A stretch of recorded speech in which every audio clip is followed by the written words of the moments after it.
Welcome to Every Church, a Peace Church, a program that promotes the belief that the church can turn the world towards peace if the church lived and taught as Jesus lived and taught.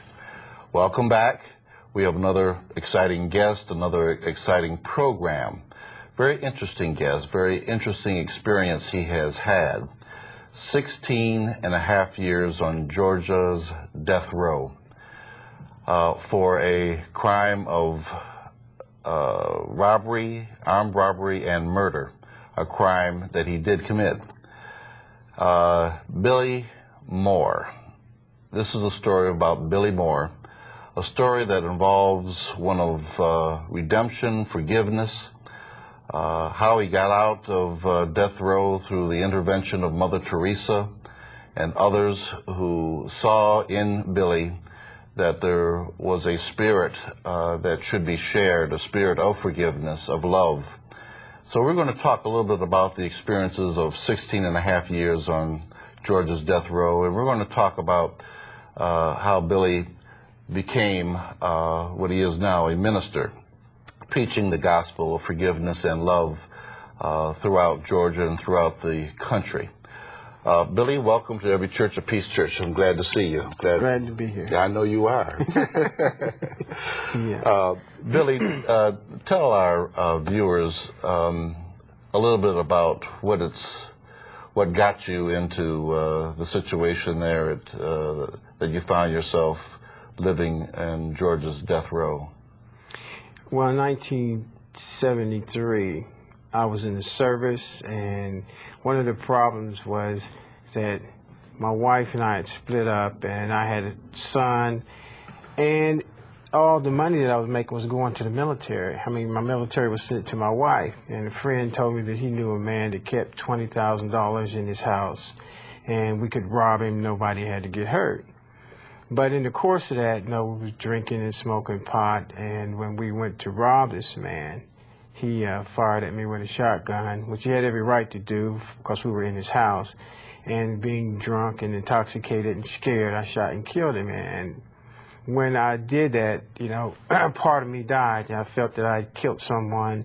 And for the first time in my life, feeling that you're taking somebody's life for some money, that it felt like I was less than a person, because when he died, a part of me died.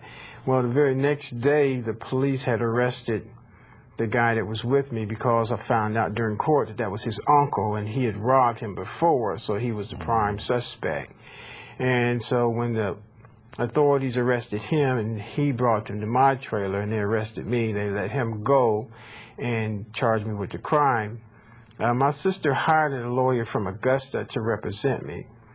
But I pled guilty. I told him there's no way that I could stand before a judge and say that I am not guilty, just so I could have a jury trial. Yeah, that's a little unusual to plead guilty to a capital felony. Right, and we didn't even have a plea agreement or anything from the judge to say that he would give me a life sentence. The only information that I had was my attorney that was from Augusta. His brother was a Superior Court judge, and his law partner's brother was the other Superior Court judge. Mm-hmm. And the third law partner was a district attorney. But all this was in Augusta, and my crime was in Jefferson County. Mm-hmm. But he had told me that his brother would talk to this other judge and give me a life sentence. Mm-hmm. That's the only thing that, from a legal perspective, that I had that he said that he could do. Mm-hmm.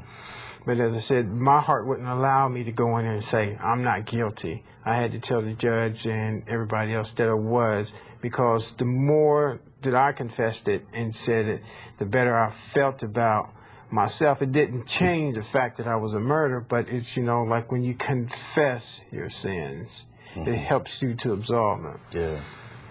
So that eventually took you to Reedsville and then Jackson. Correct. And for 16 and a half years, you were on death row. Right. What was that experience like? Well, what really got me through it was the fact that while I was in the county jail, I had gotten saved. A minister from Rome, Georgia, where we live now, came down to the county jail and told me about Christ. And I was 23 years old. And this is the first time in my life that anybody had told me that Jesus loved me and that they love me and that my life can be saved had I give my life to the Lord. So that helped me in the process of living in prison, knowing that my life was God's, and then wanting to try to help other inmates and help other people. Living on death row has its, sometimes it's okay, but then you have times where it's violent. There was one time in particular when we were at Reedsville that like 4 of the inmates that got together and they decided that they wanted to kill me. Not because I'd done anything to them, but because I was black. And they had knives. The guards knew that they had knives. And the only thing that stopped them was basically like another inmate that they were afraid of, that he was more or less like aligned on my side, and they knew that, and they didn't like him either. And that persist probably for a couple weeks before I finally got my attorney to talk to the warden to get me moved to another side. And so that was a real, I mean, here you are on death row and the state is trying to kill you. And then you got other inmates trying to kill you. And then I told the captain, I said, listen, I'm having some problems out of these guys and I would like to be moved. Well, he came into the cell block and he says, Billy says he's having problems with you guys. I mean, he just comes right out and he tells them so that, you know, there is no help in the system. That just made things worse. But later on, I guess my lawyer got to the warden or whoever he got to, and they moved me to another cell block. But then, over the years, I had taught different Bible study classes to different inmates and taught inmates how to read and write. So at different points in times, it was all right. Because one thing I believe God was teaching me is even though I was confined and in prison, I did not have to allow my mind to be confined and in prison. My body's here, but mentally I don't have to be confined into the institution and their way of thinking, because there's freedom in the Word. And to study that and allow God to teach me how to be free, that I can help others to try to be free. And the main thing to me, the first part of that is acknowledging why you're there. Because if we continue to lie and say, I didn't commit that crime, I'm here because the white man framed me, and all these different excuses, you can't be free. You're constantly lying to yourself and lying to the system, and it keeps you in that make-believe world that you're here because of something you didn't do.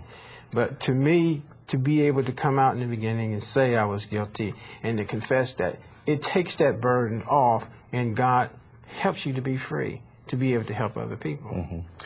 Well, it's interesting that you had mentioned that that your transformation started with an acknowledgement that from someone who came, a chaplain, a minister from Rome, Georgia. From Rome, Georgia, to acknowledge that God loves you and that He loved you. I noticed that the present governor's budget has diminished a lot of the resources of the chaplaincy education for prisoners that might bend them away from the violence and the hatred and the self-loathing that many prisoners have, and that you are an example of overcoming. You have any comment on that, Billy, about that type of utilizing the resources away from rehabilitation to plainly confinement? Well, initially when I first got locked up, the Department of Corrections, as it's called now, was called Department of Rehabilitation, where they tried to help rehabilitate, and we had a lot of different type of programs in the system that the state used to try to help turn people around. But I think it was probably 1977 or 78 that the name changed to the Department of Correction, and as far as rehabilitation, all that stuff had just stopped. The focus became on confining inmates and trying to correct them to live right, not rehabilitate them to bring them from one position to another or from one mindset to another, but we got you locked up and we're going to make you live right, whether you want to or not. And so by the governor making his move that he's doing now to take away the funds that they do have, that's not helping any, but I see that it's opening a door. It should open the door for faith-based organizations, faith-based groups. It should give the people on the outside more opportunity to get into institutions and to reach inmates. And I think by people coming in and having the opportunity to reach inmates would be far more effective than what the state was doing anyway. Do you, in terms of your stay on death row in Georgia, how did you get out of that situation? How did you find yourself here today with me, you as a minister? How did that occur? Well, back in 1977, when I started to represent myself, the first thing I did is I filed a petition and got my court records and a police report. And in the police report was the victims' family members' names. And I wrote them and apologized and told them that I was sorry. And if they could find it in their heart, could they forgive me? Well, they wrote back and told me that they did forgive me, that they were Christians. And our correspondence continued all throughout my time in prison. Actually, I lost all of my appeals. And when my case went to the parole board, that family came to the parole board. The family of the man you killed? Yes, and they told the parole board that this is our brother Billy and you cannot kill him. We have lost one family member and we're not going to lose another one, and we do not want you to execute him. As well as you mentioned earlier that Mother Teresa was called by the parole board. She didn't call the parole board, they called her. What led them to call her? Well, I'm not sure on how that came about, but I have a friend named John Deere who was a Jesuit priest, and he had been to Calcutta and he knew her, and I think he probably called her and told her. But then I think from there they got the word to the parole board that she wanted to talk to them, and she could not call out of Calcutta to speak to them. So Wayne Snow, who was the chairman of the parole board, had a press conference and said that he was of the understanding that she wanted to talk to the parole board and he was going to call her, and he did call her. And she told him that he should do what Jesus would do.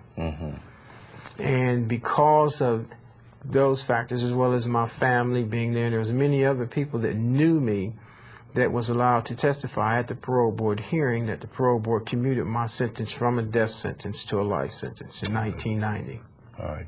And that eventually led you to be released for the time that you have served. Right, the following year.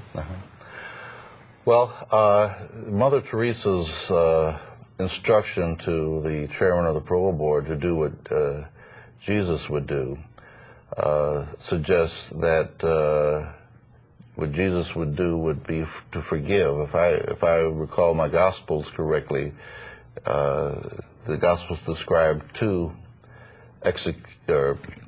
possible executions. One that was carried out, another that was stopped by Jesus, who of a woman that was about to be stoned to death, which was the proper punishment under Mosaic law.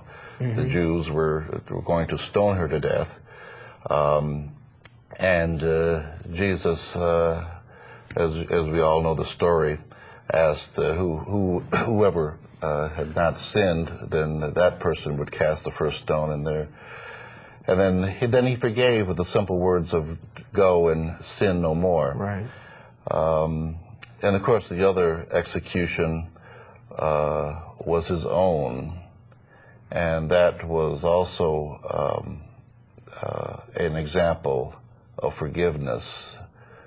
Not only when he saw the execution of his brothers who were beside him on the cross, right, but he also forgave those that were executing him. So forgiveness is very much a part of the Jesus and the Christian story, and you have accepted that story, have you not? Yes, forgiveness is Actually, the way I see it, forgiveness is a command from God.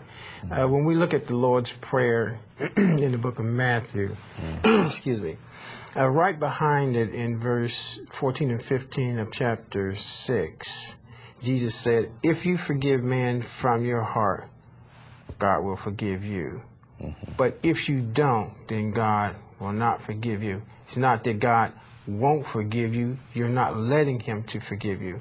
And seeing that, God is telling us we need to forgive. And it's not just that we need to forgive. Forgiveness releases us from the harm and the hurt that has happened to us. And a lot of times people will say, I forgive you, but I'm not going to forget. So they didn't forgive you. Yeah. Well, a lot of people feel that forgiveness is a sign of weakness. Where I think Jesus shows that forgiveness is a sign of superior strength.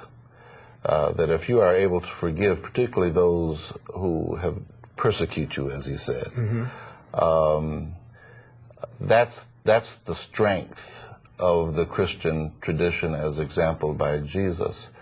And that is what Mother Teresa was saying, do what Jesus would do, would be to show compassion and forgiveness. Right. I guess the forgiveness in your personal situation was a self-forgiveness first. Yeah, that came about being able to forgive myself because of the victim's family. The members of the victim's family helped me to come to the point where I could forgive myself. Because, you know, we do things, a lot of time we are so hard on ourselves, thinking that we are better than the things that we have done. And the things that we have done is only an expression of who we are. And then you get to the point that, you know, I should have never done that. I'm not that type of person. And how could I have done that? How could I have been so stupid? And I could never forgive myself. Well, God has forgiven me. The victim's family has forgiven me. And so they were telling me, who are you to try to stop God's program? God has forgiven you. And so who are you standing in God's way to not forgive you? And when they told me that, it was like a light came on, and I finally seen that here I am holding myself back from what the Lord is trying to do in my life by thinking that I'm doing something by holding myself in bondage with this unforgiveness. You came very close to being executed. Is that right? In 7 hours. 7 hours.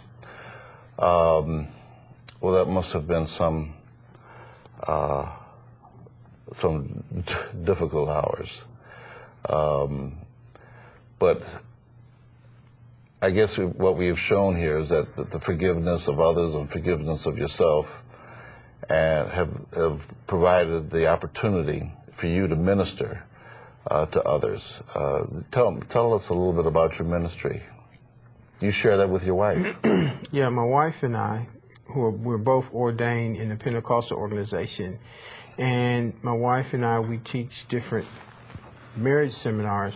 But what we do is my wife is real good in counseling people, and it's like the Lord gives her just what's going on in their life and what they need to hear, that she feels it in her spirit, and she knows how to minister to them to bring them to the next level. And my ministry is to inmates, to prisoners, but I like to talk to kids too, to catch them before they get into trouble, because they don't understand.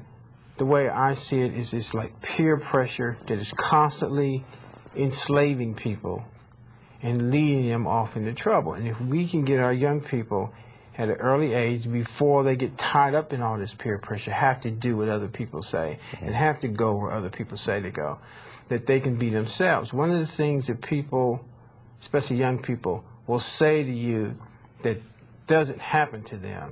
And I say, well, have you ever been in prison? He said, no, I ain't never been in prison. I said, but when you let this person tell you what to do and make you go here when you really don't want to go here, you're in prison. You have given your will and your mind, your ability to do something to this person. So you are confined, and the only way to be free is through Christ. Yes, yes. Well, the young people nowadays have so much pressure Yeah. from being raised in a very violent society, very violent culture. The images that we see, the music that we hear, Right. pumping out, is a very violent message. And for young people whose minds are like sponges, it really takes a lot of constant and encouragement to let them know, as by your example, where peer pressure led you down the wrong path, that you had to, and your victim and the victim's family and your family had to suffer. Right. That this is a path that others don't need to take. There could be positive peer pressure too, Right. and that's the pressure that sometimes is needed to counteract the very negative peer pressure that our society, the American society, often and culture has often indoctrinated the sex and the violence from just the very earliest ages. It's very difficult to be a parent nowadays. Oh, I know. And it's a challenge to make sure that your children know the lines. They may cross over the lines every once in a while, but at least they know that there are lines. Right. And I think that's the most important thing that a parent can give to their youngsters, because they are their own people. But if they know that there are lines, that if they do cross them, they know that they can come back and try not to stay over on the other side of the lines. So I think is the task that parents have to do, and to do it oftentimes is to confront our culture, which kind of blurs the lines, or if there are any lines at all. It's very much of a challenge. I noticed that your ministry in Rome, the Christ Assembly Evangelistic Ministry, you have the motto, "I shall not die but live and declare the works of the Lord." Right. From Philippians? No, that's from Psalms 118, verse 17. All right. How did you get that piece? When I was on death watch in 1984, I was placed on death watch 3 days prior to my execution. Mm-hmm. And on the second day, when I was reading in the Bible, and I had read back and forth throughout the Bible many times, so I knew it from cover to cover. When I read this part of Scripture, it was like it came alive. And I knew God was telling me that I should not die but live and declare the works of the Lord. I knew I wasn't going to be executed. I didn't know how the execution was going to be stopped. I didn't know when. I knew that we didn't have any issues in my case. And you being an attorney, you know I pled guilty, so that just blows everything away. The 11th Circuit had said that they did not want to hear my case again ever. The Supreme Court didn't want to hear it again. And just 7 hours prior to the execution, the 11th Circuit came back, stopped the execution, and then for 3 years, they argued in the 11th Circuit, what did we stop this execution for? The guy's guilty. He pled guilty. There's no new issues. But God had told me that I should not die but live and declare the works of the Lord. When you're doing what God wants you to do, He will change laws, as we see in the Bible in the book of Daniel. He will change customs. God can make anything happen for you. And to me, that's what He did. He stopped that execution just like He said He would. Within hours. Within hours. And the last part just said that I would declare the works of the Lord. Oh, you had to do that. Oh no! If the Lord is going to stop you from being executed after you affirming that passage, you had to fulfill your side of the bargain. Again, you've traveled all over the country in discussing your ministry, have you not? Yes. Yes. Where have you gone? I've been to California with Morris Cirillo right after I got out in '91. I've been to Harvard, Yale, Boston College, Northeastern University, University of Michigan. Here in Atlanta, I've been to Emory University, and scheduled to go to Georgia State, and Chapel Hill, North Carolina. And the thing about it, where all these speaking engagements are coming from is at the point of, I think, 1978, when I was representing myself and on, I got to know most of all of the lawyers that represented inmates on death row and everybody around the country, because I was writing everybody around the country asking for information. And since I gotten out, most of these attorneys have become professors or teaching at law schools. And so they would call me and say, listen, I got the first year law students, and they got this idea about law that it's like Matlock or Perry Mason. We need some reality check in here, so I need you to come and talk to these law students. And so that has opened up speaking engagements in most of the law schools. And from being in different places, other people hear me or have seen me, and they ask me to come. Yes.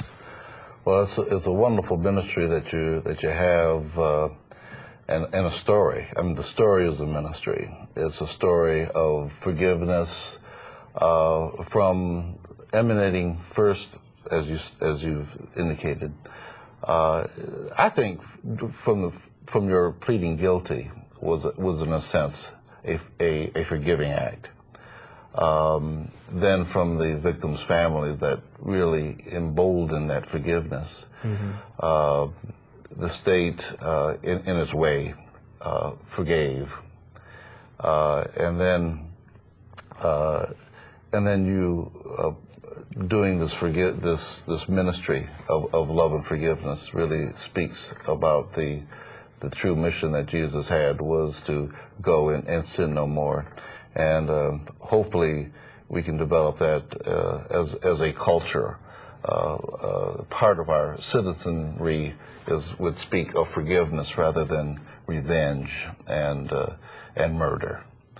If you'd like more information about the ministry of Billy Moore and his wife Donna, that's Donna, isn't it? That's Donna. Then there's a web address there that we've given for Billy Moore, and give him a message, and I'm sure that he's available for speaking engagements and to share his story of love and forgiveness. That's right.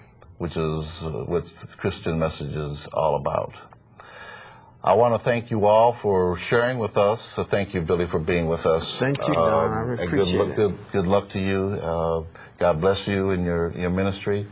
And thank you all for tuning in to Every Church, a Peace Church. Seek peace, find peace, be peace.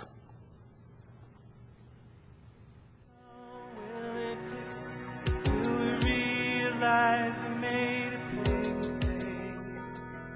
If we turn our back on us, and how long will it be till the world can finally see